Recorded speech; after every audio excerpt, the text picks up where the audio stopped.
My fiancé's daughter ridiculed me for being a construction worker and asked me not to show up at her school events, even though I paid for her tuition. So I stopped supporting her. When her biological father got upset and my fiancé sided with them, I cut both of them off too. Hey Reddit, I+ here. I've spent more than 2 decades in construction. It's not flashy work, but it's honest. I've helped build homes, schools, and hospitals, places people depend on daily. I take real pride in what I do. I don't wear designer suits or drive expensive cars, but I earn a decent living, and more importantly, I live with dignity and self-respect. 3 years ago, I met Angela.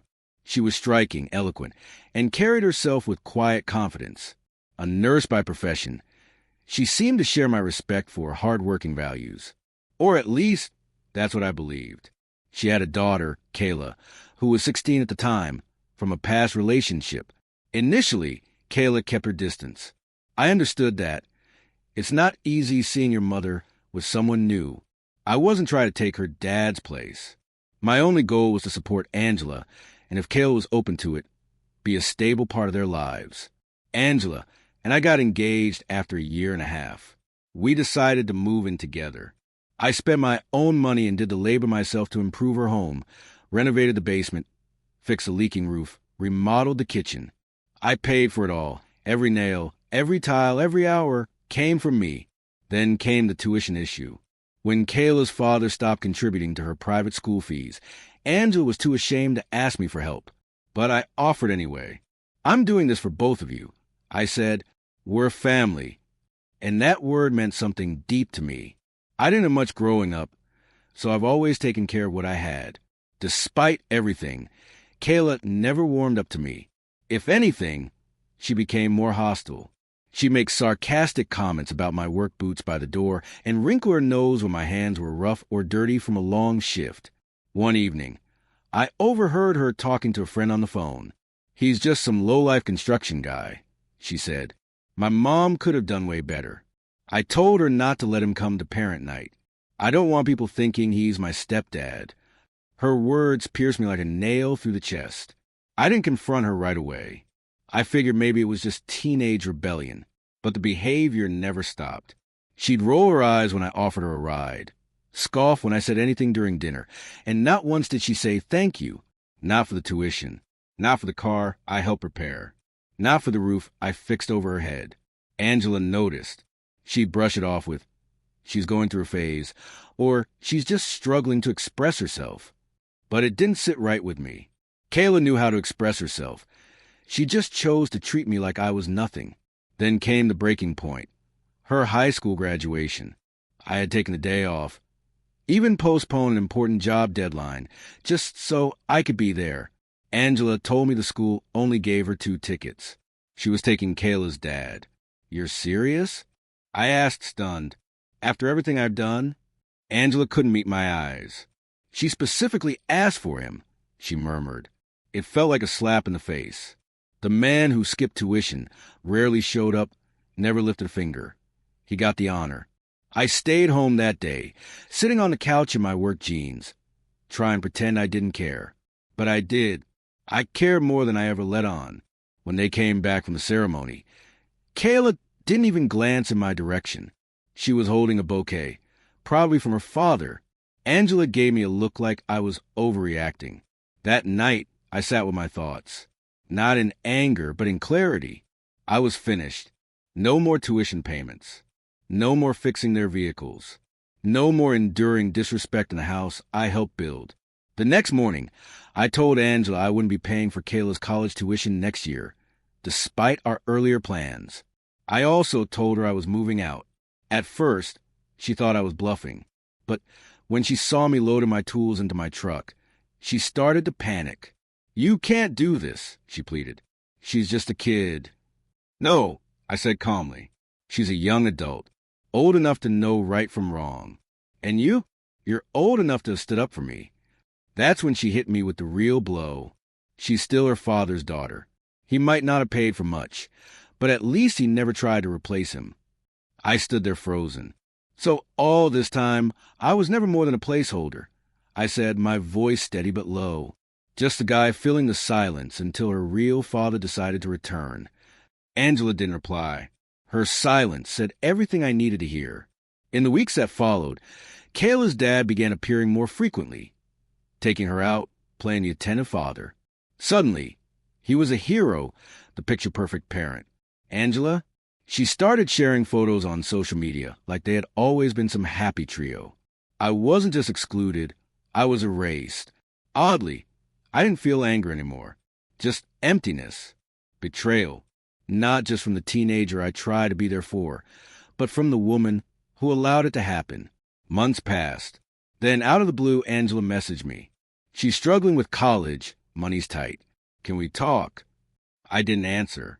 I had already given them everything, my time, my effort, my savings, my affection, and they tossed it away for a man who brought flowers, stayed for photos, and vanished when real life showed up. So no, I didn't reach out. I didn't help. I didn't go back. Weeks later, I received a letter in the mail. No return address. But the slanted, looping handwriting was unmistakably Angela's. I thought about tossing it, but something told me to read it. Maybe out of curiosity, maybe for closure. The letter began with what seemed like an apology. I know you probably hate me right now. I mess things up, but I hope you'll understand where I was coming from.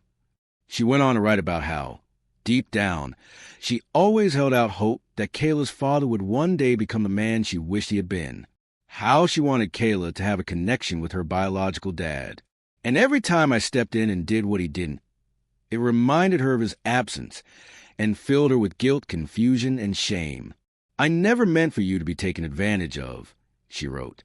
I just didn't know how to show gratitude while staying loyal to Kayla's vision of family. There wasn't a word about the tuition. No mention of the things I sacrificed. Just mental gymnastics to explain why it was okay to let me be discarded.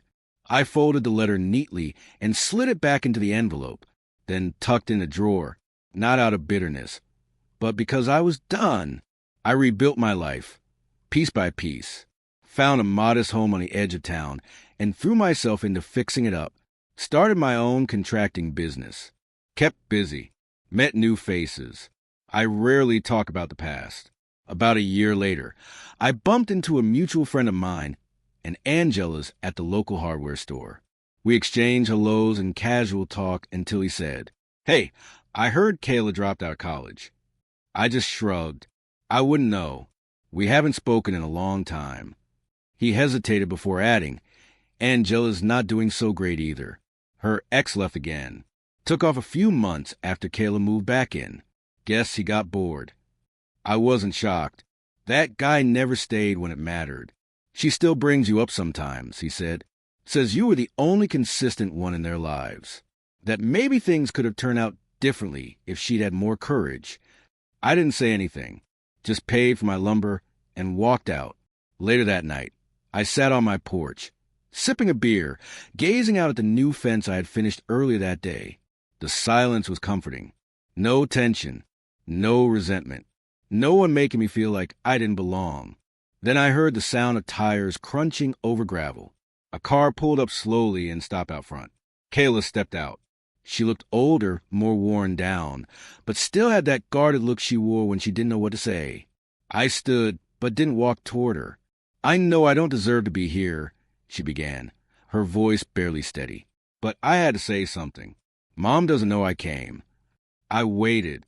"I was horrible to you," she admitted. "I thought being loyal to my dad meant pushing you away. But he left again. You were the one who stayed, the one who showed up, and I treated you like garbage." The silence between us stretched on. She looked down at her feet. "I dropped out," she said softly. "Couldn't keep up with the fees. Honestly, I didn't even know why I was there. I was just trying to make them proud. But now they're not even around." I didn't know what to say. Part of me wanted to tell her that it was too late, that some things don't get fixed with apologies. But in her eyes, I saw something I'd never seen before, real accountability. "I don't expect forgiveness," she said. "I just want to say thank you for what you did, for everything." She turned, walked back to her car, and drove away. I stood there a long while, watching her taillights disappear into the night. No, her apology didn't undo the hurt. It didn't erase the past. But it was the first genuine thing she had ever given me. Later that night, I pulled out Angela's letter again. I read it one last time, then walked out back and dropped it into the fire pit. Watched as the paper curled, the ink turned to smoke, and the words dissolved in flame. Not all betrayals end with resolution. Some goodbyes come quietly, with no dramatic send-off, no grand apology. Just time, space, distance. And maybe that's enough.